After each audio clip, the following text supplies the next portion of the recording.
Bonjour à vous. Dans cette vidéo, je voulais aborder le sujet de la posture intérieure. Donc, dans le yoga, on parle beaucoup de la posture du corps, qui a d'ailleurs une influence sur notre posture intérieure. Mais c'est-à-dire qu'on ne peut pas passer toute la journée à faire des postures de yoga, hein. Donc, la posture du centrage que nous invite à adopter le yoga, ben, on la trouve aussi tout au long de la journée à travers nos activités, nos décisions, nos projets, nos relations, nos activités diverses et variées. Donc, je voulais vous parler un petit peu de la difficulté actuellement. Je pense qu'on en fait tous les frais, surtout quand on est quelqu'un d'idéaliste. On a envie de changer le monde. On est plein d'idéaux très très élevés. Par exemple, moi, si j'imagine mon moi idéal, eh bien, je vais m'imaginer beaucoup plus forte que je ne le suis. Je vais me mettre à me fixer des objectifs incroyables, dignes de Wonder Woman, mais même Wonder Woman, elle va pas jusque-là, quoi. Voilà, donc je vais très très très loin. Et quand je reviens dans ma vie, je me dis, ah ouais, ok, il y a un petit décalage, il va falloir faire un petit réajustement. Donc ça, c'est mon quotidien, je réajuste. Mais par contre, moi, je suis quelqu'un qui s'autorise à aller voir mes idéaux, à vraiment oser me connecter à vraiment l'idéal que j'ai de mon moi parfait, que je n'atteindrai jamais. Mais en tout cas, cette connexion à l'idéal, moi, elle me nourrit, elle me donne énormément d'énergie, elle m'apporte de l'espoir. Et je m'autorise ce temps, même ce court temps, où je m'autorise à y croire, en fait, eh bien, ça va me donner de l'énergie pour me dépasser, pour faire des choses que j'aurais jamais cru être capable de faire. Donc après, c'est un équilibre à trouver entre chercher l'espoir, chercher l'élan, chercher l'énergie et trouver ses limites, accepter ses limites. Et ça, c'est un équilibre personnellement que j'essaye de trouver, de refixer ben, chaque jour, hein, de me connecter entre mon moi élevé et mon moi ben, moins élevé en fait, hein, mes limites quoi, mes limites. Donc j'essaye aussi le fait de côtoyer mon idéal, de me connecter à mon idéal, ben, ça me fait côtoyer aussi mes limites. Et finalement, ça me fait penser un petit peu, par exemple, dans la période de l'adolescence, souvent les ados, ils ont besoin d'aller côtoyer leurs limites à travers des sports où ils vont prendre des risques, ils vont se mettre en danger pour aller toucher là où elle est leur limite. Alors moi, je n'ai jamais été une adepte des sports à risque, mais en tout cas, c'est dans ma vie personnelle que je vais chercher où est-ce qu'elle est ma limite par rapport à ce que je suis capable de faire par rapport à mon idéal. Ce qui fait que chaque jour, ben, je suis obligée de travailler mon humilité parce que je suis obligée de me dire, ah ouais, en fait, là, j'avais très envie de faire ça. Mon moi idéal, là, il est parti très loin. Et bon, je vais m'en inspirer un peu, mais je vais revoir à la baisse. Et au final, ça m'amène ben, sur des chemins, en fait, que j'aurais pas forcément imaginé. Donc, ça me met face aussi à mes contradictions. Et aujourd'hui, il me semble assez compliqué de ne pas avoir de contradictions. On est dans un monde de contradictions où on subit un peu un tas d'injonctions contradictoires. Et ces injonctions contradictoires, elles font partie, enfin, elles résonnent en nous en fait, hein. Par exemple, quand on a des idéaux liés à l'écologie, au bien-être, au développement personnel, à être une belle personne, à essayer de rayonner quelque chose de positif, à ne pas être dans la violence, à ne pas être dans la négativité, on se heurte fatalement à des limites parce qu'en fait, l'ombre et la lumière sont liées. La colère, à des moments, on est obligé de la traverser parce qu'elle est là.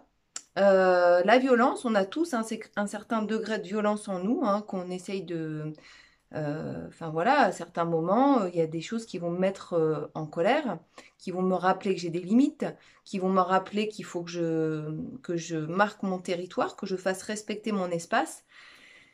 Et ben tout ça, en fait, c'est un élan une pulsion de colère qui est à gérer en fait au quotidien.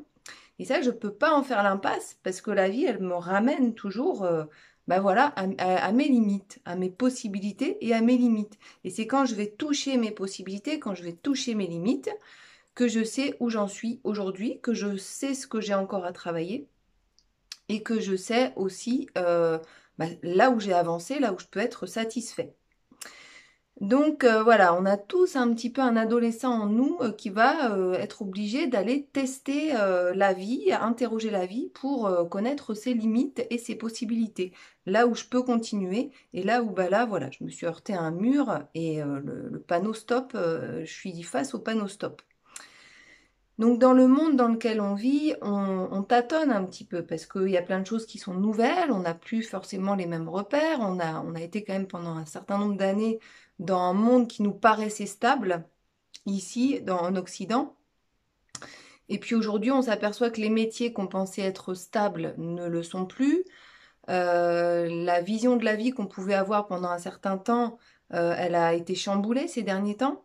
On s'est heurté aussi à la conscience de la fin de la vie, puisque ben il y a de plus en plus la maladie fait partie de notre quotidien, alors qu'elle n'a pas fait partie du quotidien de tout le monde pendant un certain temps. Donc on est dans une période vraiment de transformation, de changement, où on sent que les limites sont plus les mêmes, les repères sont plus les mêmes. Donc on est un peu obligé de tâtonner à travers nos incertitudes. On peut plus être dans un monde de certitude, se dire voilà, moi je vais m'appuyer sur cette croyance-là parce que c'est comme ça. Non, en fait, on est obligé de s'interroger un peu tout le temps et de remettre en question assez régulièrement nos croyances. Donc de faire preuve aussi d'humilité et d'être finalement tout ce cheminement, il nous amène à ne plus pouvoir vraiment nous projeter dans l'avenir de la même manière qu'avant. C'est-à-dire que on revient toujours à cet idéal, j'ai des objectifs, mais la forme qu'ils vont prendre sur mon chemin, bah, c'est mon présent qui me le dit. C'est que chaque jour, je me lève le matin, je vois ce qui est possible, je vois ce qui n'est pas possible, et le chemin, il se dessine avec ses possibilités et ses limites qui s'offrent à moi. Donc tout ça, c'est un peu déstabilisant et je trouve qu'on est vraiment dans une période où il faut, ben voilà, il faut réussir à faire avec tout ça et accepter, du coup, être aussi sur le chemin d'acceptation parce que à des moments, je me dis, tiens, j'ai mis beaucoup d'énergie pour faire quelque chose. Je pensais être capable de faire ça et finalement mon corps m'a rappelé que je ne pouvais pas, j'étais pas capable, que c'était trop loin, j'ai visé trop haut. Donc qu'est-ce que je suis capable de faire ici et maintenant et j'accepte mes possibilités, mes limites. J'accepte aussi mes contradictions puisque à travers mon idéal, ben, j'ai essayé de mettre ma vie en mouvement pour changer plein de choses dans ma vie et puis je me heurte à des limites à des déceptions, puisque je me rends compte qu'en fait, j'ai pas toutes les qualités que je voulais avoir. Donc, je vais revenir à l'essentiel. Donc, qu'est-ce qui me nourrit dans ma vie actuellement, que j'ai envie de nourrir encore plus, de faire grandir? Et puis, qu'est-ce qui ne me nourrit pas? Qu'est-ce que je rejette absolument? Quelles sont les choses que je veux absolument pas nourrir? Les choses que je déteste dans ce monde, les énergies, les dynamiques que je veux absolument pas nourrir. Donc moi, par exemple, sur ce chemin-là, eh bien voilà, j'avais un idéal de reconnexion à la nature et en fait, dans cet idéal de reconnexion à la nature, je m'aperçois que je suis fragile, qu'en fait, je crains le froid. Pour moi, l'hiver, bon, la nature, c'est bien, mais pas toute la journée. Donc, en fait, je suis connectée à la nature même quand je suis à l'intérieur. Je me rends compte de ça. Je suis connectée à ma propre nature. Je suis connectée à un chemin de vie qui m'amène à être dans plus de respect pour la nature. Mais finalement, cette reconnexion à ma nature profonde, à la nature, elle passe aussi dans la construction de mon projet professionnel. Elle passe aussi par utiliser beaucoup Internet, l'ordinateur, être beaucoup finalement dans mon corps, il n'est pas en mouvement pendant que je suis devant l'ordinateur. Ça fait beaucoup travailler mon cerveau, alors que moi, mon idéal, c'était justement de me reconnecter au corps, de me reconnecter à la nature, à ma nature, qui n'est pas de rester assise pendant des heures et des heures à faire travailler mon cerveau. Donc voilà, alors j'accueille, j'apprends à accueillir un peu mes contradictions. Et puis, au fur et à mesure que j'accueille mes limites, que je les accepte, je me rends compte aussi tout ce que me permettent de faire ces technologies, tout ce temps où je suis intériorisée dans ma maison, à l'intérieur, eh bien, en fait, il m'ouvre accès à des nouvelles connaissances parce que c'est du temps que j'utilise pour lire, c'est du temps que j'utilise aussi pour communiquer sur des connaissances de développement personnel, de connaissances de soi, de méthodes naturelles de soins, etc. Et en fait, tout ça, je m'aperçois que c'est hyper précieux et que ça me permet d'atteindre beaucoup plus de gens, beaucoup plus de connaissances. Et au final, ça élargit, ça me permet d'aller encore plus loin sur certains aspects de mes objectifs que j'aurais pas pu atteindre si je passais mon temps à me balader dans la nature, mon corps en mouvement, dans l'ici et maintenant, dans un certain confort finalement, où je sens que mes énergies circulent dans mon corps et tout ça, mais tout ce temps que je passe sans bouger, devant un ordinateur, devant un livre, eh bien en fait, ça m'ouvre des champs au final auxquels je n'aurais pas eu accès si à un moment donné, j'avais pas restreint mon moi idéal qui voulait tout le temps être dans la nature, tout le temps être en mouvement, etc., etc. Et en ce moment, je suis en train, moi, d'accueillir finalement, d'accepter cette partie de moi qui est très solaire, qui a besoin de mouvement, qui a besoin d'ouverture, qui a besoin de spontanéité, qui a besoin de tout cette nourriture des énergies yang, des énergies solaires. Et j'accepte aussi, j'apprends à accepter ma partie lunaire, l'énergie yin, celle qui a besoin d'introspection, celle qui a besoin d'intériorisation, celle qui, des fois, en fait, je reste sans mouvement pendant des heures et des heures, je suis beaucoup dans ma tête. Le passage entre ce que j'imagine et ce que je fais avec mon corps, il met parfois énormément de temps. Et en fait, j'apprends à accueillir tout ça et me dire, ben voilà, c'est temps de gestation où tout ce qui se passe, ça se passe à l'intérieur, c'est invisible. Du coup, on voit pas le résultat. Donc, c'est vrai que tant qu'on voit pas le résultat de ces choses qui sont en gestation, on ne sait pas si ça va vraiment se passer en fait. Et moi, avant, j'ai toujours du mal, mais j'apprends vraiment, vraiment à accepter toutes ces incertitudes, tout ce temps dont on a besoin, ce temps de gestation, tout ce qui n'est pas encore palpable, que je ne peux pas vérifier. Du coup, je ne suis pas sûre que je suis sur le bon chemin. Il y a encore des réponses que va m'apporter la vie pour me faire partir dans un chemin plutôt que dans un autre, de telle manière plutôt que de cette manière-là. Et j'apprends à accueillir tout ça. C'est un apprentissage immense. Et en fait, je m'aperçois à travers des synchronicités, des événements, des situations que j'ai pu attirer, des rencontres que j'ai pu faire, des livres qui se sont retrouvés sur mon étagère, je sais pas trop comment. Au final, il y a toujours un truc énergétique qui fait qu'on est attiré par tel livre, par telle connaissance, par telle formation, par tel lieu où on va être connecté à, voilà, à des énergies, on va apprendre des choses, à des gens aussi qui vont venir me délivrer un message, le bon message au bon moment. Et puis entre ces connexions, ces grandes synchronicités, il y a des grands vides. On a l'impression on n'avance pas sur ce qu'on veut vraiment avancer. Et en fait, j'apprends vraiment à me nourrir, à nourrir ces vides, à accepter ces moments d'incertitude où je suis dans le flou, où je sais pas exactement où je vais. Et plus j'apprends à accueillir, à accepter, à apprivoiser ces moments-là, et plus il se passe des synchronicités encore plus précises, encore plus qui correspondent encore plus à ce que je voulais. Et au final, je m'aperçois que peut-être que la clé, c'est un bon équilibre entre l'acceptation Et puis l'espoir, continuer à entretenir la partie de moi qui a des grands idéaux, qui voit tout en grand, et trouver l'équilibre, la balance entre voilà, les idéaux, l'acceptation, les idéaux, l'acceptation, les idéaux.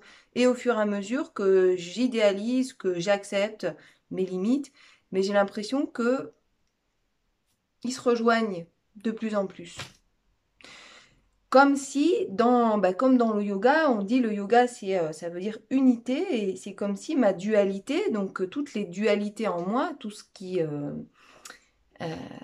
tout ce qui est coupé en deux, tout ce qui est conflictuel, toutes mes contradictions, toutes mes incohérences, au final, à force de les affronter, à force de les regarder en face, finalement, je traverse des crises existentielles, en tout cas des moments où parfois c'est pas très confortable, mais tout ça pour que ces deux parties qui étaient contradictoires de moi-même, elles viennent se réconcilier et qu'au final, je développe une nouvelle façon d'être et je suis une nouvelle personne à chaque fois au bout de chaque expérience de conflit. Et je pars dans tous les sens, mais pour moi, en ce moment, je ressens vraiment fortement ça, cette réconciliation entre le yin, le yang, la réconciliation entre toutes les parts qui étaient en conflit à l'intérieur de moi, tout ce qui était séparé, comme s'il y avait une espèce de réunification qui cherchait à se faire et que progressivement, on y arrive, quoi. Progressivement, il y a des choses qui tendent en tout cas vers des réconciliations et c'est pareil, le conflit, moi, pendant longtemps, en fait, je voulais pas être dans des conflits. Et en même temps, j'éprouvais beaucoup de colère pour certaines choses, envers certaines personnes, envers certaines situations, des sentiments d'injustice qui me faisaient réagir très fort. En même temps, moi, j'aime pas être en colère. Et, mais du coup, je réprimais ma colère et quand je me mettais en colère, en fait, je maîtrisais rien, quoi. C'était une grosse colère, quoi. Et, euh, et aujourd'hui, je m'aperçois que le fait d'accepter d'être en conflit parfois, d'accepter d'avoir des blocages, d'accepter qu'il y a des personnes, en fait, ben non, je j'ai pas envie de communiquer avec elles, j'ai pas envie d'être en connexion avec elles. J'arrête de faire semblant, je l'accepte, je l'accueille. Et plus j'accepte et j'accueille mes conflits, en fait, et plus ces conflits, ils prennent moins de place, en fait, au final. Voilà, donc tout ça pour revenir à ma thématique du conflit, conflit intérieur, conflit intérieur, ouais, les postures intérieures. Euh, Peut-être que la posture intérieure, en fait, notre posture intérieure, c'est elle qui guide chacun de nos pas, chacune de nos décisions. La manière dont on fait les choses, elle est encore plus importante que les choses qu'on fait. Notre guide intérieur, en fait, il a besoin d'être nourri avec des croyances, avec des couleurs, avec des nuances, avec des bonnes vibrations, avec des messages positifs. Et voilà, donc comment est-ce que je vais nourrir ma posture intérieure pour qu'elle soit de plus en plus alignée avec mon idéal, avec, avec les postures extérieures, que la cohérence entre mes postures extérieures et ma posture intérieure elle soit de plus en plus euh, vivante et de me sentir de plus en plus en communion finalement avec moi-même, avec la vie, avec tout ce que la vie a à m'offrir et avec toutes les situations qui se présentent à moi. Voilà, c'est un peu ce que les sujets que je voulais aborder aujourd'hui. Ça part un peu dans tous les sens, mais c'est vraiment, je ne sais pas si ça a du sens pour vous en fait d'avoir cette réflexion-là. Moi, ça occupe beaucoup, beaucoup mon esprit de savoir, mais chaque jour, mais quelle posture intérieure je dois adopter pour aborder cette nouvelle journée, pour en tirer le meilleur, pour avancer sur mon chemin de la bonne manière. Et j'ai l'impression qu'en ce moment, pour beaucoup de gens, il y a des choses très décisives qui se jouent. On a l'opportunité de recréer sa vie, de co-créer sa vie. C'est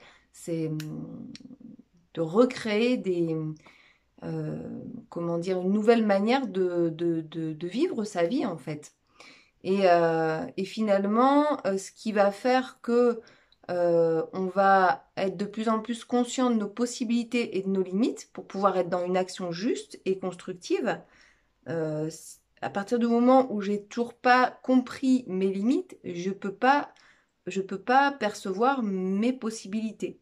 Ça, c'est quelque chose que j'ai compris aussi. Donc, c'est toujours cette histoire d'aller se heurter au mur, ben, pour savoir, pour avoir une connaissance, une conscience plus juste du chemin que je dois prendre pour être dans l'action juste.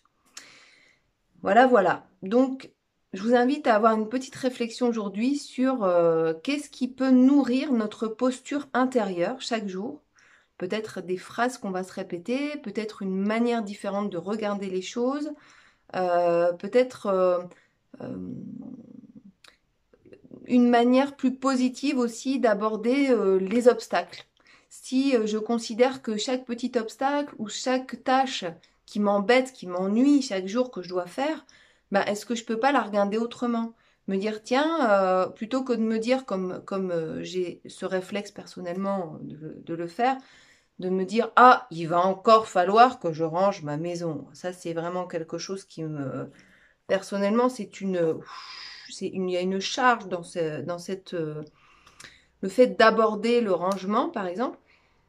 Et puis, bah, après, du coup, j'essaye d'apprivoiser un petit peu cette tâche que je vais devoir faire de toute façon, parce que en plus, je ne supporte pas quand c'est complètement pas rangé. Un petit peu pas rangé, ça me dérange pas, mais quand c'est complètement, en fait, ça me dérange complètement. Donc, il faut que je le fasse à un moment donné. Du coup, je vais essayer de percevoir, aborder cette tâche qui me pèse autrement. Et je vais me dire, tiens, ça va me faire du bien de décrocher de mes réflexions pénibles qui me donnent mal à la tête en faisant du rangement. Et au final, quand on fait du rangement, on dit, quand on fait du rangement, on range aussi un peu ce qu'il y a dans sa tête. Et finalement, quand on est dans cette dynamique-là, dans cette posture intérieure-là, ben le rangement, il passe tout seul. Euh, et du coup, cette lourdeur que j'avais au début, je sentais que mon énergie intérieure, elle était pas contente, quoi. Ça faisait de l'électricité à l'intérieur. D'un coup, il s'ouvre un espace. Ça veut dire que je prends le temps de ranger ma maison sans me dire, ah oui, mais ça serait plus important que je fasse ça serait plus important, j'aimerais bien me voir avancer dans ça, dans ça. Ben non, je prends le temps de ranger ma maison. C'est le temps que je m'accorde aujourd'hui pour ça et j'occupe tout l'espace de mon présent avec le rangement. Et du coup, ben, d'un coup, c'est différent. Et c'est pareil pour certaines tâches que je m'impose de faire, pour mon parcours professionnel, par exemple, où il y a vraiment des choses qui me pèsent énormément.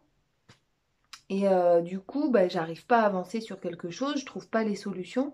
Et puis, dans mon dialogue intérieur, dans ma posture intérieure, je vais aller chercher une autre énergie. Et puis, ben, il y a des solutions qui vont arriver comme de par magie. C'est comme si, ben voilà, la posture intérieure qui vient allumer toutes les lumières et qui vient changer complètement la manière dont on aborde les choses et finalement qui